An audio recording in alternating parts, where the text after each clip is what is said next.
La glycémie, c'est la concentration de glucose dans le sang. Elle varie entre 0,8 et 1,2 g par litre. La régulation de la glycémie, après manger ou à jeun, s'effectue essentiellement par voie hormonale. Au moyen de deux systèmes régulateurs antagonistes, donc qui sont à l'opposé l'un de l'autre, un qui est donc hypoglycémien et l'autre qui est hyperglycémien. En cas d'hypoglycémie, on va avoir un stimulus, qui va être du coup l'hypoglycémie, une baisse de concentration de glucose dans le sang, va être captée par le pancréas, donc plus précisément les cellules alpha des îlots de Langerhans, vont ensuite produire du glucagon, et le glucagon, c'est une hormone qui va permettre d'augmenter la glycogénolyse, c'est-à-dire la dégradation du glycogène pour libérer du glucose.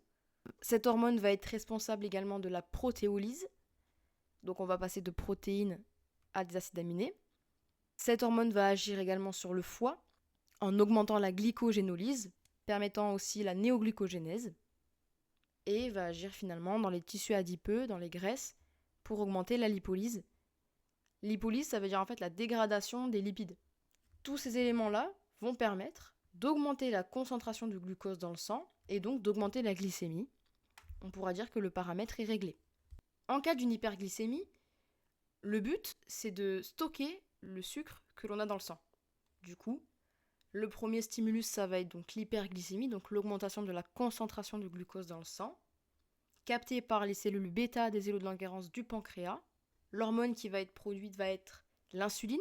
Cette insuline va agir sur le muscle, permettant la glycogénogenèse, cette fois-ci, le stockage de glucose en glycogène dans les muscles.